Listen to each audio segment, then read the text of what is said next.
الحمدللہ الحمدللہ الذی لم یزل عالما قدیرا حیا قیوما سمیعا بصیرا والصلاة والسلام علی رسولہ ارسلہ بالحق بشیرا ونذیرا وعلی آلہ واصحابہ کثیرا کثیرا اما بعد فاعوذ باللہ من الشیطان الرجیم بسم اللہ الرحمن الرحیم قال اللہ تعالی نون والقلم وما یسطرون صدق اللہ العظیم قال رسول اللہ صلی اللہ علیہ وسلم اذا اراد اللہ بأہل بیت خیرا فقہہم فی الدین وقر صغیرہم کبیرہم اکرام صدیقہما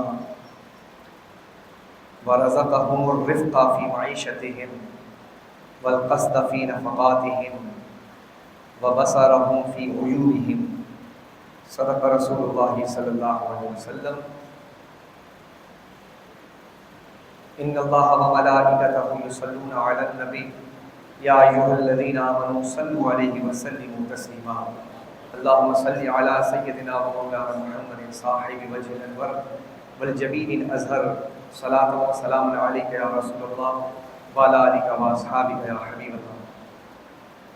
اللہ رب العزت کی بہترین حمد و ثنا، تمام محامد، تمام محاسن، تمام مکارم صرف اور صرف اللہ وحدہ لا شریک کے لیے ہے، اور اس کے پیارے حبیب لبیب صاحب خوش خصال، پیکر حسن و جمال، دافع رنج و ملال، رسول بے مثال، بی بی آمنہ کے لال، ہمارے اور آپ کے سردار، دستگیر جہاں، حامی بے کساں، سرور سروراں، تتمہ دوراں، شاہ خوباں، شہنشاہ حسینہ، نازش ارض و سما، سیاہ لامکاں، سید انس و جاں، امام الاولین و آخرین، خاتم النبیین، محبوب رب العالمین، سید المعصومین، جناب احمد مجتبیٰ و محمد مصطفیٰ صلی اللہ علیہ وآلہ وسلم کے دربار مہربار میں محبتوں کا نذرانہ بسط احترام عرض کرنے کے بعد نہایت ہی واجب الاحترام، بسط احترام،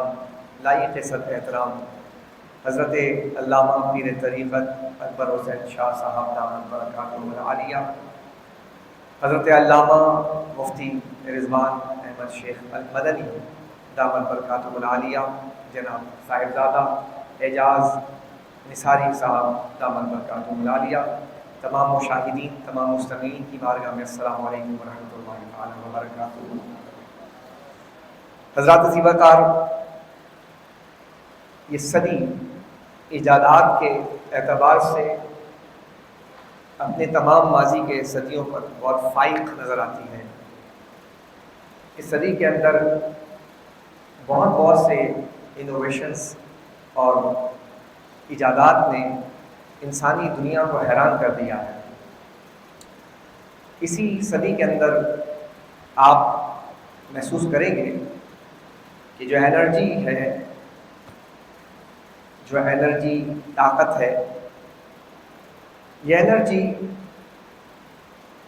اس کی ایک حقیقت ہے کہ انرجی کسی چیز پر پڑتی ہے تو وہ اس کی ماہیت کو بدل دیتی ہے۔ آپ غور کیجئے، جتنے بھی انرجی ریسورسز ہیں اس زمانے کے اندر، وہ کسی چیز پر پڑتے ہیں تو اس کی ماہیت کو، اس کی حقیقت کو بدل دیتے ہیں۔ مثال کے طور پہ آپ موٹر سائیکل چلاتے ہیں، موٹر سائیکل میں آپ پیٹرول ڈالتے ہیں، پیٹرول ایک انرجی ہے، کنورٹ ہو جاتی ہے اور پھر وہ رفتار میں بدل جاتی ہے، ماہیت بدل دیتی ہے۔ آپ دیکھیں کہ گیس ہے، گیس سے آپ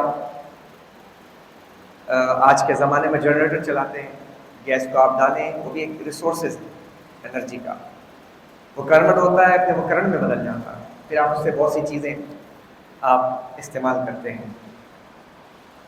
اسی طرح ایک ہیٹ ایک انرجی ہے، حرارت، حرارت کا جو اپوزٹ ہے وہ برودت ہے، ٹھنڈک ہے۔ جب ہیٹ کسی چیز کو پڑتی ہے تو وہ ہیٹ جس چیز پر پڑتی ہے اس کی ماہیت کو بدل دیتی ہے۔ اس کی حقیقت کو بدل دیتی ہے۔ دنیا کے اندر جو انرجی کا بہت بڑا ریسورس اس وقت ہے وہ ہے سولر، سورج ہے، سن۔ دنیا میں اس وقت سب سے بڑا جو انرجی کا ریسورسز ہے وہ ہے سورج۔ سورج ایک سیکنڈ کے اندر دنیا کے تمام کنونشنل آپ ریسورسز کو جمع کر کے آپ انرجی کو حاصل کرنا چاہیں تو سورج کے ایک سیکنڈ کے انرجی کے برابر یہ دنیا انرجی پیدا نہیں کر سکتی۔ یعنی سورج ایک سیکنڈ کے اندر 27 ارب ملین فارنہائٹ وہ انرجی ڈسچارج کرتا ہے ایک سیکنڈ کے اندر۔ اور اللہ رب العزت نے اس کائنات کو اتنا سسٹمیٹک بنایا ہے، قرآن کریم کا مطالعہ کریں آپ تو قرآن سائنس کو بھی بیان کرتا ہے، یہ ایک علیحدہ موضوع ہے، لیکن میں موقع کی مناسبت سے یہ بات عرض کرنا چاہ رہا ہوں۔ اللہ رب العزت نے دنیا کو، اس زمین کو، اس ارض کو اتنا سسٹمیٹک بنایا ہے کہ جو آپ کہتے ہیں کہ یہ جو سیارہ اپنے اپنے مدار میں گھوم رہا ہے، فلکی یسبحون، یہ یعنی کہ تیر رہا ہے، تو حضرت ذی وقار اگر 1 انچ زمین سورج سے قریب ہو جائے، اپنے مدار سے ہٹ کر 1 انچ زمین سورج سے قریب ہو جائے تو سورج کی حدت اور اس کی حرارت سے زمین جل کر راکھ ہو جائے، اور 1 انچ اگر زمین سورج سے پیچھے ہو جائے، سورج سے دور ہو جائے تو یہ زمین جم جائے ٹھنڈک سے۔ تو آپ اندازہ لگائیں کہ اللہ سبحانہ وتعالیٰ نے اس کائنات کو کتنا سسٹمیٹک بنایا ہے۔ اس لیے ہر چیز جو ہم کہتے ہیں اللہ رب العزت، یعنی مومن جو ہوتا ہے، مومن کے لیے یہ سب سے اہم ترین چیز ہوتی ہے کہ وہ پنڈولم کی طرح گھومتا نہیں ہے، مومن اسٹل رہتا ہے۔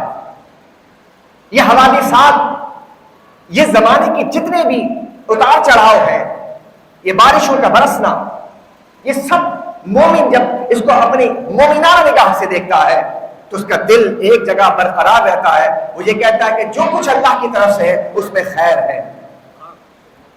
کیوں؟ بیدک الخیر، اس کے ہاتھ خیر ہے۔ پرابلم سسٹم کا ہے، پرابلم برسات کا نہیں ہے، پرابلم بارش کا نہیں ہے، مسائل بارش سے پیدا نہیں ہوتے، مسائل آپ کے سسٹم سے ہوتے ہیں کہ آپ اس سسٹم کو، اس بارش کو آپ صحیح طور پہ ڈسٹریبیوٹ نہیں کر پاتے، آپ اس بارش سے استفادہ نہیں کر پاتے، ورنہ تو اللہ سبحانہ وتعالیٰ نے فرمایا اس میں خیر ہے، آسمان کا پانی برکت والا ہے۔ قرآن کا مطالعہ کر کے دیکھیں آپ۔ لیکن آج آپ غور کریں، یہ موضوع بحث نہیں ہے، چونکہ اس طرف اگر جائیں تو ایک علیحدہ یہ ٹاپک ہے۔ تو جب کوئی انرجی کسی چیز پر پڑتی ہے اس کی ماہیت کو بولے بدل دیتی ہے۔ جب یہاں تک بات آپ کو سمجھ آئی تو دیکھیں، آپ جب ہیٹ کسی چیز کو ڈالتے ہیں، حرارت ڈالتے ہیں، آپ برف پہ حرارت ڈالیں کیا ہوگا؟ جب آپ کسی برف کے سل پر یا گھر میں برف جمائیں، اس پر آپ ہیٹ ڈالیں، حرارت ڈالیں، کیا ہوگا؟ اس کی ماہیت بدل جائے گی، پانی میں بدل جائے گا۔ پھر آپ پانی پر ہیٹ ڈالیں تو کیا ہوگا؟ پانی بھاپ بن جائے گی۔ تو جب کوئی چیز پر ہیٹ ڈالی جائے، حرارت ڈالی جائے تو وہ اس کی ماہیت کو بدل دیتا ہے، اور ماہیت پھر کیا ہے؟ انرجی میں، نئی انرجی میں تبدیل ہو جاتا ہے۔ بھاپ خود ایک طاقت ہے، اس سے انجن چلائے جاتے ہیں، اس سے بعد سے آپ دیکھیں کہ بہت سارے جو ہے موٹرز چلائے جاتے ہیں۔ اسی طرح جب ذکر کی محفل ہوتی ہے، جب اللہ والوں کی محفل ہوتی ہے، جب رسول پاک صلی اللہ علیہ وسلم کے نغمے گنگنائے جاتے ہیں، جب قرآن کی آیات پڑھی جاتی ہے، تو یہ بھی ایک طاقت ہے، عشق رسالت ایک گرمی ہے۔ قرآن کریم کی تلاوت آپ کے اندر ایک انرجی پیدا کرتی ہے۔ تو جیسے دنیا کے جتنے انرجی ہیں وہ ماہیت کو بدل دیتے ہیں، ایسے ہی ان محفلوں کے اندر جب کوئی آتا ہے اور جب اسے عشق مصطفیٰ کی گرمی دی جاتی ہے، تلاوت قرآن کریم کی جب حکمت دی جاتی ہے تو آتا گناہگار ہے، تو جب اس کے اوپر، اس گناہگار کے اوپر جب یہ انرجی ڈالی جاتی ہے تو اللہ تبارک و تعالیٰ اس کی ماہیت کو بدل دیتا ہے، آتا گناہگار ہے، جاتا نیکوکار بن کر ہے۔ یہ محفل کوئی ایسی محفل نہیں ہوتی صاحبوں، یہ صرف میں نے آپ کو ایک مثال جو آج نوجوان نسل ہے اس کو سمجھانے کے لیے عرض کیا ہے تاکہ سمجھے۔ یہ پڑھا لکھا طبقہ کہتا ہے کہ ہمیں پڑھے لکھے انداز میں سمجھاؤ، ہمیں آج کے اس لاجیکل انداز میں سمجھاؤ۔ ہر ایک بچہ پیدا ہونے والا کہتا ہے واٹ از دس، ابا یہ بتائیں یہ کیا ہے، ہر چیز کے بارے میں سوال کرتا ہے۔ حضرات ذی وقار، جس طرح یہ انرجی کنورٹ کرنے کے بعد اللہ رب العزت نے اس پورے کائنات کو، پھر کائنات میں آپ غور کیجئے گا تو ہر طرف، یعنی دنیا کے اندر اللہ رب العزت کا ایک نظام ہے کہ بارش پانی، دنیا کے اندر آپ غور کریں 96% پانی جو ہے اس وقت وہ نمکین پانی ہے، صرف 4% ہے آپ کے پاس میٹھا پانی۔ اور اگر آپ اس کے یعنی گراؤنڈ ریالٹیز کو دیکھیں تو 72% جو ہے پانی ہے اور 28% آپ کی زمین ہے اس ارض کے اوپر۔ لیکن اللہ کا نظام دیکھیں آپ، سبحان اللہ، کہ اللہ رب العزت نے سمندر کے اندر نمکین پانی رکھا ہے۔ کیوں؟ تاکہ اس پانی کو قیامت تک کے لیے استعمال کرنا ہے۔ جب نمک کے اندر پانی رہے تو وہ پانی خراب نہیں، تعفن نہیں آتا اس کے اندر، وہ خراب نہیں ہوتا۔ تو اللہ سبحانہ وتعالیٰ نے اس کو نمکین پانی رکھا۔ پھر ضرورت پڑتی ہے، سبحان اللہ کی پابندی نہیں ہے، جب ضرورت پڑتی ہے تو اللہ سبحانہ وتعالیٰ کیا کرتا ہے، اس کے نظام قدرت کے اندر، اس کا جو نظام سسٹمیٹک ہے، وہ سورج کی شعاعیں ڈالتا ہے اس سمندر پر۔ کسی لیبارٹری کے اندر یہ پروسیس نہیں کیا جا سکتا جو وہ اتنے ہیوج کیپیسٹی کے اندر اس کائنات کو اس فائدہ پہنچاتا ہے۔ وہ سورج کی گرمی سے اللہ رب العزت اس میں نمک ایک طرف کرتا ہے اور بھاپ کے ذریعے میٹھا پانی آسمان کی طرف اٹھاتا ہے اور اسے بادلوں کے اندر بدل دیتا ہے۔ اور بادلوں میں بدلنے کے بعد پھر وہ اسٹل وہیں موجود رہتا ہے، کیونکہ بادل ان کے اندر صلاحیت نہیں، ان کے پاؤں تو نہیں لگے ہوئے، انہیں پہیے تو نہیں لگے ہوئے۔ اب انہیں اس مقام پر کیسے جانا ہے جہاں پر انسانیت کو پانی کی ضرورت ہے؟ تو اللہ رب العزت پھر اسے ان بادلوں کو ہواؤں کے دوش کے اوپر سوار کر دیتا ہے، اور پھر ہواؤں کو حکم دیا جاتا ہے جاؤ ریگستانی علاقے میں جہاں پر پانی کا نام و نشان نہیں ہے، پانی کسی جگہ سمندروں میں ہوتا ہے، اس کے بعد بادلوں میں اسے اللہ رب العزت پروان چاہتا ہے، اور پھر ہواؤں کے دوش پر اسے ریگستانی علاقوں میں جا کر وہاں بساتا ہے، ان کے ڈیموں کو بھر دیتا ہے، وہاں کے معیشوں کو سیراب کر دیتا ہے، اور اللہ رب العزت اس کائنات کے نظام کو اس طرح لے کر چل رہا ہے۔ آپ نے کبھی دیکھا ہے سمندر کے اندر جوار بھاٹے آتے ہیں، سمندروں کے اندر گرمی، یعنی کہ آپ دیکھیں 2 ٹائم کے اندر اس کے اندر ایک پانی کا جو ایک پروسیس جو ہے اوپر سے نیچے، نیچے سے اوپر ہوتا ہے۔ کیوں؟ اس کی وجہ کیا ہوتی ہے؟ آپ نے ایکویریم دیکھا ہوگا اپنے گھر کے اندر، کسی جگہ مشاہدہ کیا ہوگا آپ نے، ریسٹورنٹ وغیرہ کے اندر بھی ایکویریم ہوتے ہیں، اس کے اندر باقاعدہ طور پہ ویکیومز ہوتے ہیں، اور اس کے اندر ہوا بنانے کے بعد اس پہ ببلز بنائے جاتے ہیں، ان ببلز سے وائبریشن کی جاتی ہے ان پانیوں کے اندر۔ وائبریشن کرنے کا مقصد کیا ہوتا ہے؟ چونکہ جو جاندار اس کے اندر موجود ہے، مچھلی کی شکل میں، ٹرٹلز کی شکل میں جو جاندار موجود ہے، اس کو آکسیجن کی حاجت ہے، اور آکسیجن اسے پانی کے اندر دستیاب نہیں ہوتا جب تک پانی میں وائبریشن نہ ہو۔ کبھی قرآن کریم میں یارو اس طرح غور تو کرو، اللہ کے نظام پہ غور تو کرو۔ انسان نے کبھی نہ اللہ رب العزت کے اس خارجی کائنات میں غور کیا، نہ انسان نے اپنے اندر غور کیا ہے۔ خارجی کائنات میں بھی غور کریں، اپنے اندر بھی غور کریں۔ اللہ بار بار کہتا ہے غور کیا کرو۔ مومن اندھا نابینا نہیں ہوتا، غور فکر کرنے والا ہوتا ہے۔ اللہ اکبر کبیرہ۔ تو پھر یہ پانی کے اندر، سمندر کے اندر وائبریشن کرتا ہے، اس وائبریشن سے آکسیجن پیدا کرتا ہے تاکہ وہ جو سمندر کے اندر جو مخلوقات ہیں ان کو آکسیجن فراہم کیا جا سکے، کیونکہ اس نے کہا میں خالق ہوں، میں رب العالمین ہوں، میں عالمین کا پالنے والا ہوں۔ وہ سمندروں کے اندر بھی ان مچھلیوں کو پال رہا ہے، وہاں بھی وہ آکسیجن دے رہا ہے، اور سمندروں کے علاوہ بر کے اندر یعنی زمینوں کے اندر بھی انسانوں کو آکسیجن عطا فرما رہا ہے۔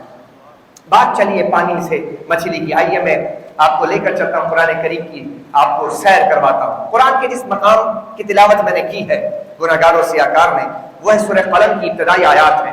اللہ نے فرمایا نون والقلم وما یسطرون، قسم ہے نون کی۔ اب یہ لفظ نون جو ہے یہ علماء کرام نے اس پہ بہت کلام کیا ہے کہ یہ نون ہے کیا۔ اس پہ مفسرین کرام نے کلام کیا، مختلف تفاسیر کو اٹھا کر دیکھیں تو کسی نے لکھا، بعض مفسرین نے لکھا یہ حروف مقطعات ہیں، اس کا نام، اس کا علم اللہ کو ہے، اللہ کے بتائے سے رسول کو ہے۔ بعض نے نون کے حوالے سے اور بھی کلام کیا، لیکن علامہ اسماعیل حقی رحمۃ اللہ علیہ تفسیر البیان کے اندر اس کی وضاحت فرمائی، کہا نون سے مراد یہاں پر مچھلی ہے۔ نون سے مراد کیا ہے؟ بولے مچھلی ہے، اور یہ ایک عام مچھلی نہیں ہے۔ نون سے مراد وہ مچھلی ہے جو حضرت یونس علیہ السلام والی مچھلی ہے۔ تو اللہ نے فرمایا نون، قسم ہے نون کی، یعنی قسم ہے مچھلی کی۔ تو مچھلی کی قسم اللہ نے ارشاد فرمائی ایک تفسیر کے اعتبار سے، تو مچھلی لائق قسم ہے۔ کیوں؟ مچھلی نے ایسا کیا کارنامہ انجام دیا کہ مچھلی لائق قسم بن گئی؟ یعنی قسم تو اس چیز کی کھائی جاتی ہے جو محبوب ہوتا ہے، قسم اس چیز کی کھائی جاتی ہے جو محبوب ہوتا ہے، جو پیارا ہوتا ہے، جو لائق تعظیم ہوتا ہے، اس کی قسم کھائی جاتی ہے۔ اور اللہ جس کی قسم ارشاد فرمائے، تو اللہ نے فرمایا قسم ہے مچھلی کی۔ تو یہ مچھلی جس کی قسم اللہ ارشاد فرما رہا ہے، یہ مچھلی ہے کون سی؟ یہ مچھلی حضرت سیدنا یونس علیہ السلام کے زمانے کی مچھلی ہے۔ واقعہ کی طرف نہیں جاتا، یونس علیہ السلام اپنی قوم کو چھوڑ کر تشریف لے آئے اور آپ بحر قلزم میں آپ کی کشتی ہے، اور دریائے یمن کی طرف وہ مچھلی ہے، اللہ نے وہی کی حضرت یونس علیہ السلام کو ڈالا جا رہا ہے، اور مچھلی وہاں سے اس کو حکم دیا گیا جاؤ ہمارے پیارے یونس علیہ السلام کو اپنے پیٹ میں رکھو، خدمت کے لیے، کھانا نہیں ہے بلکہ اسے اپنے پیٹ میں رکھنا ہے۔ وہ مچھلی کتنے شارٹ پیریڈ کے اندر وہاں پہنچتی ہے اور جانے کے بعد حضرت یونس علیہ السلام کو اپنے پیٹ میں ڈال دیتی ہے 40 دن تک۔ حالانکہ وہ 40 سال تک حضرت یونس علیہ السلام تبلیغ کرتے رہے، اور 40 دن تک وہ مچھلی نے اپنے پیٹ کے اندر رکھا، اب وہ گھماتی رہی دریا کے اندر۔ اس کے بعد اللہ رب العزت نے فرمایا کہ ان کو ساحل پر لے جا کر حضرت یونس علیہ السلام کو تشریف فرما کرو۔ یونس علیہ السلام کو 40 دن تک اس مچھلی نے اپنے پیٹ میں رکھا، تو اللہ رب العزت نے فرمایا کہ کیونکہ تو نے ہمارے پیارے کی خدمت کی ہے، اب جب پیارے کی جو خدمت کرتا ہے تو اللہ رب العزت کی نگاہ اللہ رب العزت کے رحمتوں میں کیسے آ جاتا ہے۔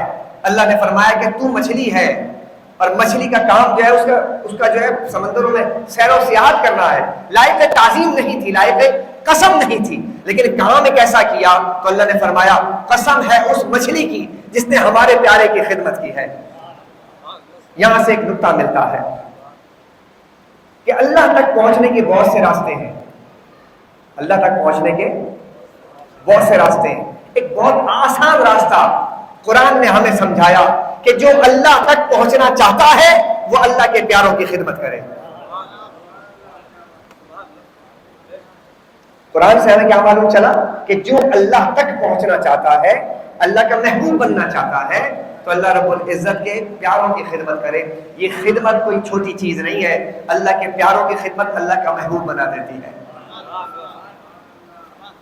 اندازہ لگائیں کہ یہاں سے ایک بات اور معلوم چلی کہ جب مچھلی 40 دن تک ایک پیغمبر کو اپنے بطن میں رکھے، پیٹ میں رکھے، تو وہ لائق قسم ہو جائے، لائق تعظیم ہو جائے، اور جس آمنہ نے 9 ماہ تک اس در یتیم کو اپنے بطن میں رکھا ہوگا،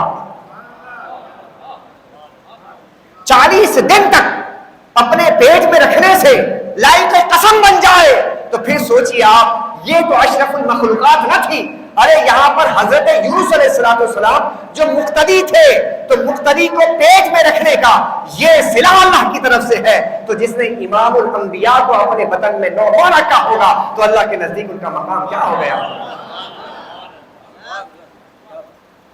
حضرت ذیوقار ذرا غور کرتے چلے جائیے، چونکہ زیادہ طویل کا وقت نہیں ہے، اس لیے صرف سیدھا سیدھا مقامات آپ کے سامنے رکھتے ہوئے آگے بڑھنے کی سعادت حاصل۔ یہ مچھلی یہ کیسی، یعنی اللہ رب العزت، یہ مچھلیاں بولتی تھی پہلے، اس کو اللہ نے قوت گویائی دی تھی، بولتی تھی یہ مچھلیوں نے بولنا چھوڑ دیا۔ کب اللہ نے ان کی قوت گویائی چھین لی کہ اللہ کا راز فاش کیا انہوں نے جا کر، اس لیے اللہ نے ان کی قوت گویائی چھین لی۔ حدیث مبارکہ میں آتا رسول اللہ صلی اللہ علیہ وسلم نے ارشاد فرمایا جب جنتی جنت میں جائیں گے تو آپ لوگ جاتے ہیں ریسٹورنٹ میں، اب تو ماحول چینج ہو گیا ہے، ریسٹورنٹ میں جب جاتے ہیں آپ تو بالکل یکسر ماحول بدل گیا ہے۔ ہم ابتدائی طور پر جب ہم جاتے ہیں کہیں ریسٹورنٹ کے اندر تو ہمیں کچھ اسٹارٹر دیے جاتے ہیں، ابتدائی کھانا دیا جاتا ہے، اسٹارٹر جسے آپ کہتے ہیں، اسٹارٹر کے بعد کھانا کھایا جاتا ہے۔ یہ نوجوان اب ماشاءاللہ آپ کو سارے صاحب فہم لوگ ہیں، ان کو پتا ہوگا اسٹارٹر کیا ہوتا ہے۔ ابتدائی کھانا جو ہوتا ہے وہ اسٹارٹر کہتے ہیں۔ آپ ون ٹاؤن آپ کے یہاں آتا ہے، سردی کے دنوں میں سوپ وغیرہ دیے جاتے ہیں، کارن سوپ وغیرہ، یہ اسٹارٹر ہوتا ہے۔ جب جنتی جنت میں جائے گا تو جنت میں جانے کے بعد سب سے پہلی غذا جو جنتی کو دی جائے گی وہ مچھلی کی کلیجی دی جائے گی، مچھلی کی کلیجی دی جائے گی۔ اور اعلیٰ حضرت امام اہل سنت نے یہ حدیث نقل فرمائی، لکھا ہے کہ یہ دنیا جو ہے ایک مچھلی کے پشت کے اوپر ہے۔ اس حدیث کو لکھا اعلیٰ حضرت رحمۃ اللہ علیہ، مچھلی کے پشت کے اوپر ہے یہ دنیا۔ وہ مچھلی کتنی بڑی ہوگی؟ بہرحال مچھلیوں کو کھانے کا جو ہے وہ رواج بھی ہمارے یہاں ہونا چاہیے کہ ویکلی ایک دن ہمیں رکھنا چاہیے، صحت کے لیے ضروری ہے۔ ایک کمزور مومن کے مقابلے میں اللہ کے نزدیک صحت مند مومن زیادہ اللہ کو محبوب ہے۔ ایک کمزور مومن کے مقابلے میں صحت مند مومن اللہ کے نزدیک زیادہ محبوب ہے، اس لیے کہ صحت مند جو مومن ہے نا وہ زیادہ عبادت کر سکتا ہے، صحت مند مومن جو ہے وہ جہاد کر سکتا ہے، صحت مند مومن جو ہے حفظ کر سکتا ہے، اس لیے اللہ کے نزدیک صحت مند مومن۔ صحت بہت بڑی نعمت ہے، صحت کا خیال رکھا کریں۔ اپنی غذاؤں کے اندر ویکلی آپ لوگ کوشش کیا کریں کہ مچھلی بھی استعمال کریں، چونکہ مچھلی سمندر کے اندر رہتی ہے، اس کے تمام معدنیات کے جو انرجی ہے وہ اپنے اندر رکھتی ہے، اور جب وہ انرجی لینے کے بعد جب آپ کے توے پر آتی ہے تو وہ ساری انرجی آپ اپنے منہ کے ذریعے اپنے پیٹ میں لاتے ہیں، گویا کہ ایک مچھلی کے ذریعے آپ بہت سی انرجی سمندر کے اپنے پیٹ میں ڈال لیتے ہیں۔ تو عادت ڈالیے۔ حضرات عزیز بخار، یہاں سے معلوم چلا کہ خدمت ایک ایسی چیز ہے کہ جس سے اللہ تبارک و تعالیٰ کا محبوب بنا جا سکتا ہے۔ جب صوفیاء کرام کی پوری تعلیمات دیکھتے ہیں آپ، 1400 سال کی تاریخ کو کھنگالیں آپ، یہ کوئی رٹی رٹائی یا کوئی رسمی تقریر کرنے کے لیے گناہگار اور سیاہکار آپ کے سامنے نہیں بیٹھا۔ آپ اٹھائیں، دیکھیں ذرا اور غور کریں، فکر کریں کہ پوری ہسٹری کے اندر جو صوفیاء کی تاریخ ہے، انہوں نے صوفیاء کرام نے کیا کیا؟ صوفیاء کرام کی تعلیمات کے اندر آپ کو ایک بات تو عمل ملے گی، انہوں نے خدمت خلق کو اپنا وتیرہ بنایا، اپنا مشن بنایا، دنیا کو ڈیلیور کیا، دنیا کو اپنے ایفرٹ سے پورے کائنات کو بدلا۔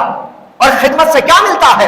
آپ جا کے پوچھیں خواجہ معین الدین چشتی سے، پوچھیں آپ 21 سال تک اپنے شیخ خواجہ عثمان ہارونی رحمۃ اللہ تعالی علیہ کی آپ نے خدمت فرمائی ہے۔ آج اس مقام پر اگر خواجہ معین الدین چشتی رحمۃ اللہ علیہ پہنچے ہیں تو اپنے شیخ کی خدمت کی وجہ سے پہنچے ہیں۔ آپ اٹھا کر پوچھیں خدمت سے کیا ملتا ہے؟ اللہ اکبر۔ حضرت بایزید بستانی رحمۃ اللہ علیہ سے پوچھیں آپ، ماں کی خدمت نے ان کو اس مقام پر پہنچا دیا۔ شیخ کی خدمت، اللہ اکبر کبیرہ۔ جائیں جا کر پوچھیں حضرت سیدنا ثابت میاں کلری رحمۃ اللہ تعالی علیہ سے کہ شیخ کی خدمت سے کیا ملتا ہے؟ بابا فرید کی صحبت نے انہیں ثابت میاں بنا دیا۔ جائیں جا کر پوچھیں صحابہ کرام کی پوری جماعت ہے۔ آج ہمارے یہاں خدمت چلی گئی، آج لوگوں سے، نوجوانوں سے خدمت چلی گئی۔ آج نوجوان اپنے ماں کی خدمت نہیں کرتا، آج نوجوان اپنے باپ کی خدمت نہیں کرتا، آج نوجوان آج اپنے بزرگوں کی خدمت نہیں کرتا، اپنے شیخ کی خدمت نہیں کرتا، اپنے مرشد کی صحبت میں نہیں آتا۔ آج صرف اور صرف کیا ہے کہ تعویذ جب ضرورت پڑے گی تو آئے گا، کوئی پریشانی آئے گی تو آئے گا، کہیں کوئی چیک پھنس جائے تو حضرت کے پاس دعا کے لیے آئے گا، اس کے علاوہ اس کے پاس فرصت نہیں ہے۔ ارے شیخوں کے پاس اس لیے نہیں آیا جاتا کہ شیخ اگر چیک پھنس جائے تو چیک کیش کروانے کے لیے دعا کروائے۔ ارے شیخ کے پاس آ اور ان سے آ کر کے کہ حضرت دل بہت میلا ہو گیا ہے، نگاہ ڈال کر دل صاف فرما دیجئے۔ شیخوں کے پاس اس لیے آیا جاتا ہے بھائی، آج تو پورا میتھڈ بدل دیا ہے تم لوگوں نے۔ آج اس اس پورے کے پورے سنیت کے مزاج نے بدل دیا.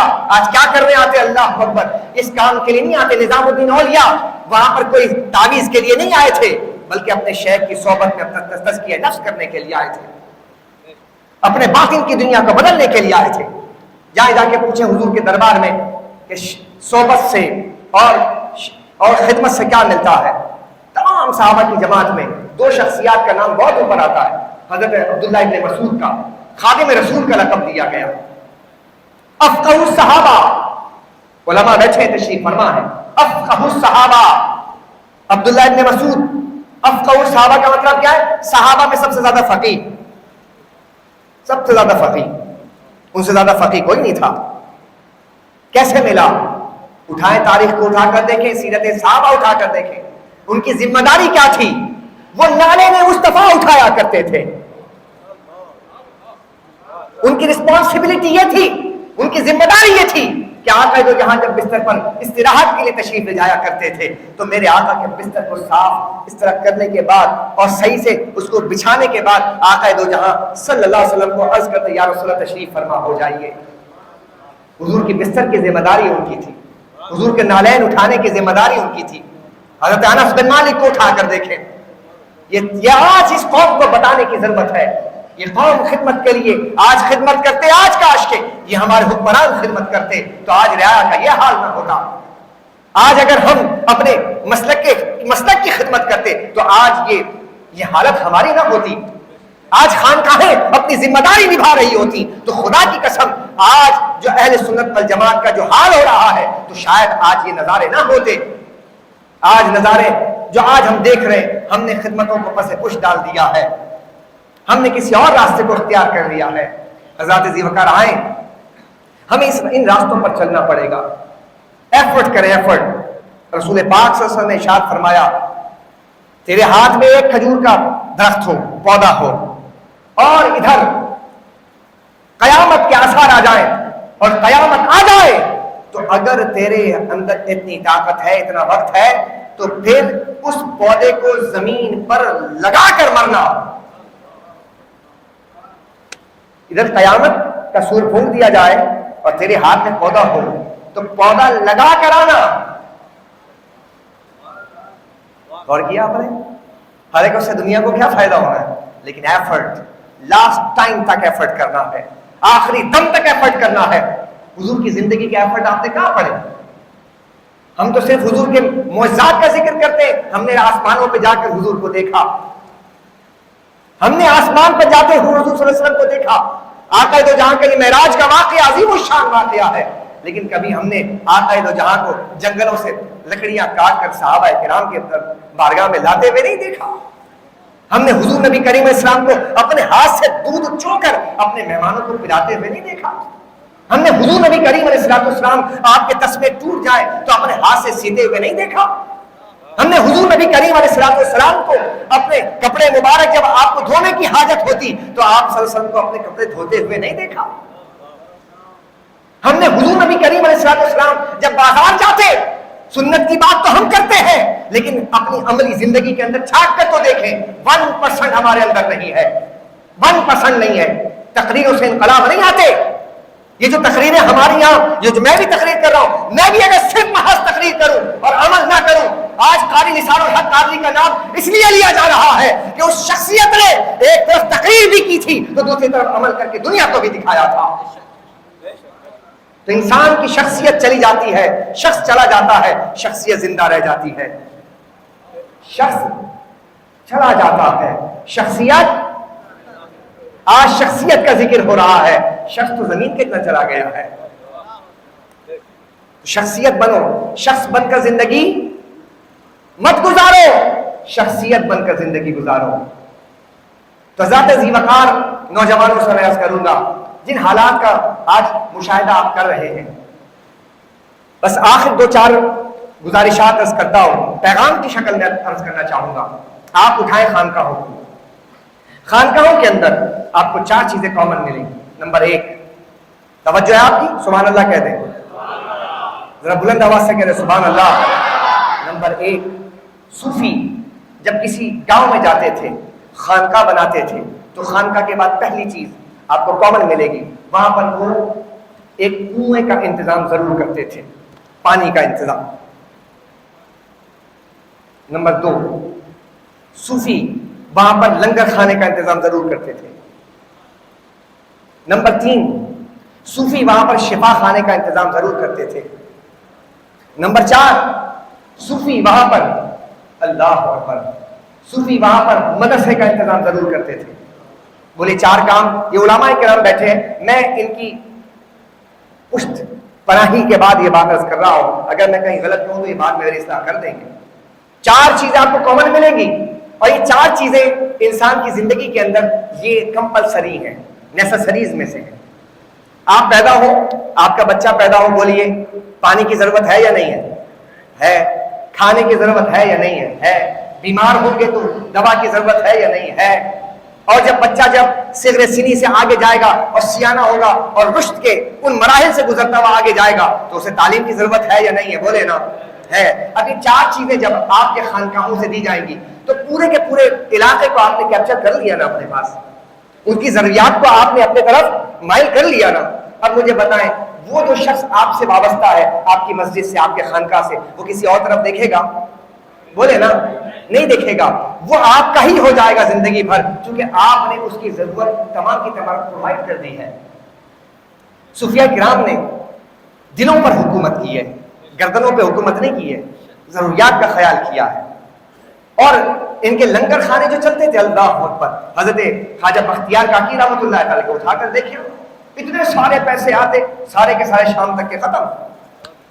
بابا فرید کا لنگر خانہ, حضرت خواجہ معین الدین چشتی رحمۃ اللہ 40 من کی دیں گے, چل رہی ہے آج. حضرت سیدنا امام الاولیاء غوث العظم شیخ عبد القادر جیلانی رحمۃ اللہ علیہ کا لنگر آج بھی چل رہا ہے. جس زمانے میں عراق پر حملے ہوئے, میزائل آتے تھے, روٹیاں نہیں ملتی تھی, ہر جگہ سے جناب وہاں مخلوق پریشان ہو گئی, اس زمانے میں بھی حضرت شیخ عبد القادر جیلانی کا لنگر پھر بھی چل رہا تھا. صوفیاء کرام کا یہ مزاج تھا, آؤ اس طرف آؤ, لوگوں آؤ ادھر, تمہیں اللہ رب العزت مواقع دیتا ہے. مسجدیں ہمارے پاس ہیں, خانقاہیں ہمارے پاس ہیں, مدارس ہمارے پاس ہیں, لیکن آج پانی کا رونا ہم روتے ہیں. ہم نے پانی کے لیے کیا کوششیں کی ہیں؟ ہم کون سے ایسے عوامل اختیار کر رہے ہیں؟ آپ یہودی ہیں نا, یہ پیلسٹین اور اسرائیل, میں وہاں تک گیا ہوں, لیبنان کے بارڈرز تک میں نے دیکھا ہے بڑے قریب سے, بڑا بین فرق ہے. پیلسٹین بالکل جناب ایک ریگستان کی طرح ہو رہا, اور اسی کے برعکس آپ دیکھیں اسرائیل کو دیکھیں, سر سب و شاداب ہو رہا ہے. اس کے پیچھے ان کے ایفرٹس ہیں, وہ ساری قوم کے بارے میں جو کچھ کہنا کہہ دیں, انہوں نے ایفرٹس کیے, کوششیں کی. کیا ان کا کسی کا انتقال ہو جائے؟ ویسے ہی تھا جیسے پیلسٹین تھا, پورا کا پورا وہ خطہ ایسا ہی تھا. انہوں نے ایفرٹ کیے, کوششیں کی اپنے انوائرمنٹ کو چینج کرنے کے لیے, بارشیں برسانے کے لیے, ٹھنڈک لینے کے لیے, آکسیجن پرووائڈ کرنے کے لیے, خالص اپنے صحت کو ٹھیک کرنے کے لیے. انہوں نے صرف تکیہ کر کے بیٹھ نہیں گئے, انہوں نے کہا کیا کرنا ہے. انہوں نے میونسپل کارپوریشن کو ایکٹیو کیا. ایکٹیو کرنے کے بعد کہا کہ کسی کا انتقال ہو جائے تو کہا کہ 4 سال 3 سال 2 سال کے اندر یہ پودا بڑا ہوگا. آپ بتائیں اپنے باپ کے ثواب کے لیے کچھ کرنا چاہتے ہیں؟ تو کہا ہاں. تو کہا کہ اس 2 سال کے اندر اس پودے کی یہ لاگت آتی ہے, آپ دے دیں, اس کی ذمہ داری میونسپل کارپوریشن کے اوپر ہے. لہذا ہر آدمی وہاں پر کسی کے انتقال پر اپنے سارے ثواب میں اپنا پیسہ صحیح ڈائریکشن میں, صحیح زاویے میں اور صحیح سمت کے اندر جب خرچ کرنے لگا تو پورا اسرائیل کا انوائرمنٹ بدل دیا. ہم سے باتیں کر رہے ہیں, ہم آگے بڑھیں اپنے علاقائی سطح پر, اپنے مسجد کی سطح پر. غور کریں, اس وقت پانی کی قلت ہے, آپ کی زمین سوکھ رہی ہے. ایک صرف میں آپ کی مثال دیتا ہوں, آپ کے وضو خانوں کے اندر, خانے کے اندر, میں نے بڑے بڑے پیمانے پر جتنے بھی ہمارے جو تنظیمیں بھی کام کری, ان کے بڑی میٹنگوں کے اندر اس بات کا تذکرہ کیا ہے کہ اس کو عام کرنے کی ضرورت ہے. یہ جو پانی ہمارے وضو خانے کا, یہ مائع مستعمل ہوتا ہے, اس کے اندر کوئی غلاظت نہیں ہوتی ہے. کیا ہوتا ہے کہ صرف ہاتھ سے لگنے کے بعد, کلی کرنے کے بعد, چہرے پر لگنے کے بعد وہ جا رہا ہوگا, اس کو پروسیس کیا جائے, اس کے لیے ایک ٹینک بنایا جائے, اس ٹینک کے بعد, اس ٹینک میں ڈالنے کے بعد اس کو ریسائیکل کیا جائے, اور پھر قریب کے جو باغات ہیں وہاں پر اس کو ترسیل کیا جائے. پانی کی قلت کو اس طرح کیا جاتا ہے, یہ پانی صاف شفاف پانی ہوتا ہے, یہ سیدھا جناب آپ کے گٹر کے اندر جاتا ہے, وہ پانی مستعمل بھی ضائع ہو جاتا ہے, میٹھا پانی ہو رہا ہے. کبھی غور کیا، دماغ لگایا ہم نے اس پہ؟ ہم ان چیزوں پہ غور کریں کہ کس طرح ریسائکلنگ کے پروسیس میں ہم اپنا کردار، ہم ایصال ثواب، یہ بھی ایصال ثواب ہے، یہ بھی مخلوق کو فائدہ پہنچانا ہے۔ پانی کو ایسے انداز میں زمین کے اندر کچھ ایسے نہریں بنائی جائیں کہ جو آپ کے وضو کا پانی ہے وہاں جائے، تاکہ جو زمین کے اندر پانی جائے گا یہی پانی جائے گا، اور پھر مٹی کے اندر پروسیس ہونے کے بعد جب آپ اس کو بورنگ کے ذریعے نکالیں گے تو آپ کو یہی پانی میٹھے انداز میں واپس مل جائے گا۔ بہت کام ہے کرنے کے، بھائیوں، میرے بچوں، نوجوانوں، تمہارے ہاتھ میں بات دور ہے، کام کرنے کی ضرورت ہے، اس قوم کو دوبارہ جگانے کی ضرورت ہے، اس ملت کو دوبارہ آباد کرنے کی ضرورت ہے۔ اور یہ کیسے ہوگا؟ یہ خدمت سے ہوگا۔ خدمت کیجیے، آگے بڑھیے۔